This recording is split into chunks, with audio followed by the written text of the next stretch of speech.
ഇഴഞ്ഞു നീങ്ങിയിരുന്ന നെടുങ്കണ്ടത്തെ ജില്ലാ ആശുപത്രിക്കായുള്ള കെട്ടിട നിർമ്മാണം പൂർണ്ണമായും നിലച്ചു. യഥാസമയം കരാറുകാരന് പണം ലഭിക്കാതായതോടെയാണ് നിർമ്മാണം പാതി വഴിയിൽ നിലച്ചത്. ജോലിക്കാർക്ക് ശമ്പളം നൽകാൻ പോലും കഴിയാതായതോടെ ഇവരെ പൂർണ്ണമായും പിരിച്ചുവിട്ടു.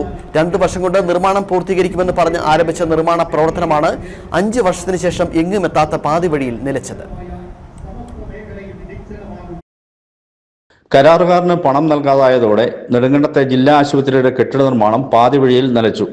കിഫ്ബി ഫണ്ട് ഉപയോഗിച്ച് 2020 നിർമ്മാണം ആരംഭിച്ചതാണ് കെട്ടിടങ്ങൾ. നിലവിലുണ്ടായിരുന്ന 3 കെട്ടിടങ്ങൾ പൊളിച്ചുമാറ്റിയാണ് 7 നിലകളിലുള്ള 2 കെട്ടിടങ്ങളുടെ നിർമ്മാണം ആരംഭിച്ചത്. ഇതിനായി 59 കോടി 30 ലക്ഷം രൂപയാണ് അനുവദിച്ചിരുന്നത്.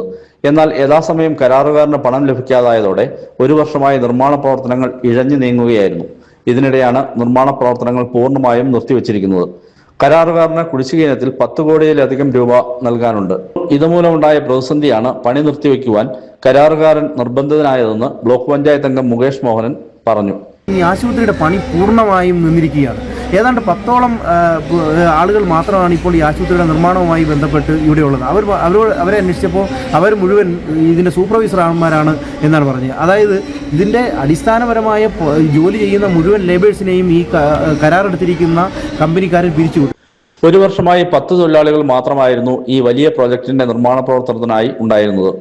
ഇപ്പോൾ മുഴുവൻ തൊഴിലാളികളെയും പിരിച്ചുവിട്ടിരിക്കുകയാണ്. ഇതിൻ്റെ ഒരു വ്യാപ്തി എത്രത്തോളം ഉണ്ട് എന്നുള്ളത് മനസ്സിലാക്കിയത് ഈ സൂപ്പർവൈസർമാർ താമസിക്കുന്ന 2 വീടുകൾ, ആ ഹൗസ് ഓണർ ഈ കഴിഞ്ഞ ദിവസം എന്നോടൊരു പരാതിയായി പറഞ്ഞു. ഞാൻ ബ്ലോക്ക് പഞ്ചായത്ത് മെമ്പർ എന്നുള്ള നിലയിൽ എന്നോടൊരു പരാതിയായി പറഞ്ഞു, ഈ ഹോസ്പിറ്റലിൻ്റെ നിർമ്മാണത്തിന് വന്നവർ അവരുടെ വീട് 2 വാടകയ്ക്കെടുത്ത് 8 മാസമായി വാടക കൊടുത്തിട്ടില്ല. ചോദിക്കുമ്പോൾ പറയുന്നത് ഈ ഹോസ്പിറ്റൽ പണി ചെയ്തതിൻ്റെ കാശ് കിട്ടിയിട്ടില്ല. വളരെ നിസ്സാരമായ ഒരു പൈസയാണ് വാടക. അതുപോലും കൊടുക്കാൻ കഴിയാത്ത തരത്തിലേക്ക് ഈ കരാറുകാർ മാറിയിട്ടുണ്ടെങ്കിൽ ഇതിൻ്റെ ദുരവസ്ഥ, ഇതിൻ്റെ ദുരന്തം എത്രത്തോളം വലുതാണ് എന്ന് അപ്പോഴാണ് നമുക്ക് മനസ്സിലാകുന്നത്. അപ്പോൾ അത്രത്തോളം പ്രതിസന്ധിയാണ്.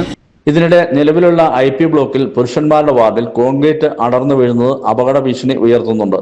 എന്നാൽ ഈ IP ബ്ലോക്കും പൂർണ്ണമായി പൊളിച്ചുമാറ്റി ഇവിടെ പുതിയ കെട്ടിടം നിർമ്മിക്കുന്നതിന് കരാർ നൽകിയിട്ടുണ്ട്. ഇതുമൂലം അറ്റകുറ്റപ്പണികൾ നടത്താൻ പറ്റാത്ത സാഹചര്യമാണ്. നിലവിലുള്ള IP ബ്ലോക്കിൻ്റെ പുരുഷന്മാരുടെ വാർഡിൻ്റെ കോൺക്രീറ്റ് അടർന്നു വീണുകൊണ്ടിരിക്കുകയാണ്. ആശുപത്രി സൂപ്രണ്ട് ബ്ലോക്ക് പഞ്ചായത്തിന് പ്രപ്പോസൽ വെച്ചിരിക്കുകയാണ്. 50 ലക്ഷം രൂപയെങ്കിലും മുടക്കിയാൽ മാത്രമാണത് മെയിൻ്റനൻസ് ചെയ്യാൻ കഴിയുന്നത്. ഈ അടുത്ത ഘട്ടമായി പൊളിക്കാനിരിക്കുന്ന ഒരു ബിൽഡിംഗാണ്. ആ പൊളിക്കാനിരിക്കുന്ന ബിൽഡിങ്ങിൽ എങ്ങനെ 50 ലക്ഷം രൂപ മുടക്കും? ഇത് നടക്കുമോ ഇല്ലയോ എന്നെങ്കിലും ഒരു തീരുമാനം ഗവൺമെന്റിന്റെ ഭാഗത്തുനിന്നുണ്ടായെങ്കിൽ മാത്രമേ ഇപ്പോൾ നിലവിലുള്ളത് സംരക്ഷിച്ചെങ്കിലും ആളുകൾക്ക് അപകടം കൂടാതെ പോകാൻ കഴിയുള്ളൂ. നിലവിലുള്ള ആശുപത്രിയുടെ സ്ഥിതിയും ഗുരുതരമാണ്. യാതൊരു അടിസ്ഥാന സൗകര്യങ്ങളും ഇല്ലാതെയാണ് IP OP ബ്ലോക്കുകൾ പ്രവർത്തിക്കുന്നത്.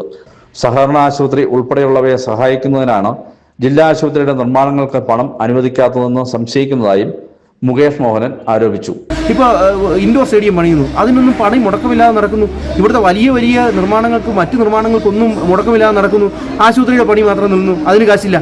അപ്പോൾ സ്വാഭാവികമായും സ്റ്റേഡിയം പണി നടക്കട്ടെ എന്ന് തീരുമാനിക്കുകയും ആശുപത്രി പണി നടക്കണ്ട എന്ന് തീരുമാനിക്കുന്നതിന് പിന്നിൽ ഏതെങ്കിലും സ്വകാര്യ ആശുപത്രി, സഹകരണ ആശുപത്രി പോലെ ഏതെങ്കിലും സ്വകാര്യ ആശുപത്രികളെ സംരക്ഷിക്കാനാണെങ്കിൽ അത് അംഗീകരിക്കാൻ കഴിയില്ല. News bureau, Nedumkandam.